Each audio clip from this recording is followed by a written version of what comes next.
আসসালামু আলাইকুম। Hello viewers, welcome to my channel. আজকে ভিডিওতে আলোচনা করব ব্রাদার ব্র্যান্ডের বারটেক মেশিনের সাইকেল প্রোগ্রাম নিয়ে। এই মেশিনটির মডেল হচ্ছে KE430FS03। এই মেশিনের সাইকেল প্রোগ্রাম করে দেখাবো সাইকেল প্রোগ্রাম কি, এর প্রয়োজনীয়তা কেন এবং এটি কিভাবে সেট করতে হয় তার সম্পূর্ণ স্টেপ বাই স্টেপ আলোচনা করব এই ভিডিওতে। সাইকেল প্রোগ্রাম সম্পর্কে জানতে চাইলে ভিডিওটি শেষ পর্যন্ত দেখতে থাকুন। আমি আবু ইউসুফ আছি আপনাদের সাথে। আপনারা দেখছেন ব্ল্যাক ল্যান্স জোন।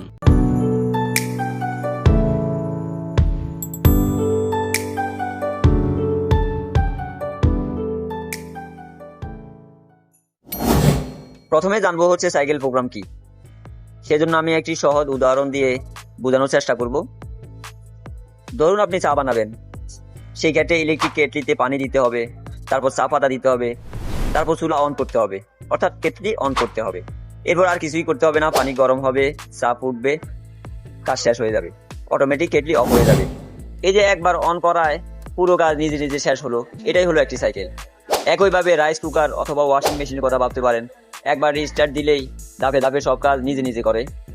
সেলাই মেশিনে যখন আমরা বলি সাইকেল প্রোগ্রাম, তার মানে হচ্ছে সেলাই মেশিনে যদি আমরা কোনো একটি প্রোগ্রামকে সেট করে দেই, যেমন মনে করুন আপনার 2 সাইজের 4টি বারটেক প্রয়োজন, সেই ক্ষেত্রে প্রথমে 2টি ছোট বারটেক হলো, এরপর 2টি বড় বারটেক হবে।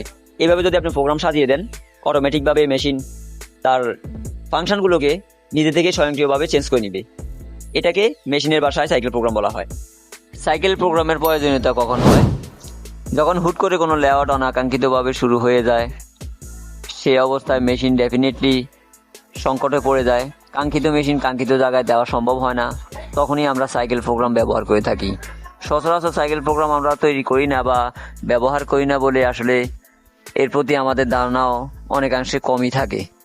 চলুন তাহলে এখন দেখে নিই সাইকেল প্রোগ্রাম তৈরি করার নিয়ম কানুন স্টেপ বাই স্টেপ।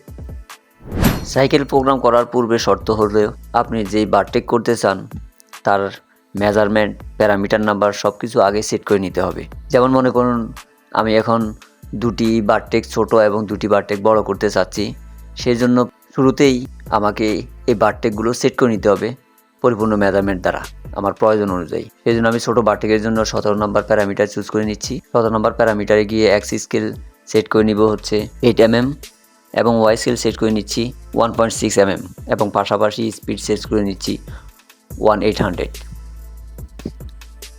একইভাবে আমি বড় বারটেকের জন্য 19 নম্বর প্যারামিটার সেট করে নিব। সেখানে এক্স স্কেল দিয়ে নিচ্ছি 15 mm এবং ওয়াই স্কেল দিয়ে নিচ্ছি 1.6 mm, পাশাপাশি স্পিড দিয়ে নিচ্ছি 1900। এভাবে প্যারামিটারগুলো সেট হয়ে যাওয়ার পর টেস্ট বাটন চাপ দিয়ে ধরে তার পাশে থাকা প্লাস আইকনে চাপ দিতে হবে। চলে আসবে নতুন একটি মেনু। উপরে শো করবে C01, যার মানে হচ্ছে সাইকেল নাম্বার 1, এবং তার ডান পাশের মনিটরে লেখা থাকবে সুইং 1 এবং টেনশন মনিটরে লেখা থাকবে কিছু ডট ডট, যেখানে কোনো কিছুই শো করছে না। এখন এখানে বোঝার বিষয় হচ্ছে সুইং নাম্বার 1-এ আপনি কোন বারটেক দিতে চান। আপনি আপনার কাজের ক্ষেত্রে প্রয়োজন অনুযায়ী যে কোনো বারটেক দিতে পারেন যা আপনি ইতোপূর্বে সেট করেছিলেন। এখন আমি সুইং নাম্বার 1-এ দিয়ে নিচ্ছি আমার ছোটো বারটেক 17 নম্বর, যা ইতোপূর্বে আমি রেডি করে রেখেছিলাম, এবং 2 নম্বরেও সেম 17 নম্বর বারটেক দিয়ে নিচ্ছি। আমি পাশাপাশি 2টি বারটেক ছোট এবং 2টি বড় বারটেক চাচ্ছিলাম।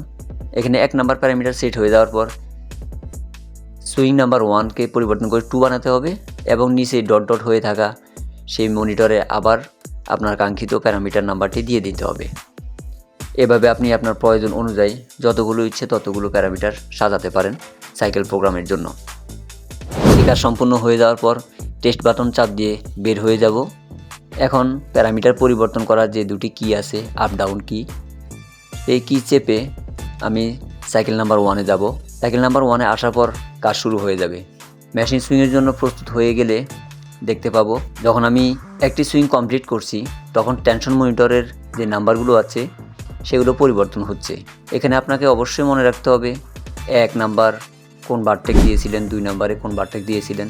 এভাবে যতগুলো নাম্বার দিবেন সবগুলো নাম্বারের বারটেকগুলো আপনাকে স্মরণ রাখতে হবে। কেননা যদি কখনও অনাকাঙ্ক্ষিতভাবে মেশিন স্টপ হয়ে যায় অথবা সুতা কাটে, সেক্ষেত্রে আপনার ওই বারটেকটি আবার করতে হবে। আর সেজন্য প্লাস বাটন অথবা মাইনাস বাটন চেপে আপনি আপনার কাঙ্ক্ষিত বারটেকটি পুনরায় করতে পারবেন। তো ভিউয়ার্স, আজকের ভিডিও এ পর্যন্তই। আশা করি ভিডিওটি প্রয়োজনে আসবে। ভিডিওটি ভালো লাগলে আপনার বন্ধু অথবা কলিগদের সাথে শেয়ার করতে পারেন এবং আপনার কোনো মূল্যবান মতামত থাকলে তা অবশ্যই কমেন্ট বক্সে জানাতে পারেন। এই ধরনের আরও ভিডিও পেতে চাইলে চ্যানেলটি সাবস্ক্রাইব করে পাশে থাকবেন।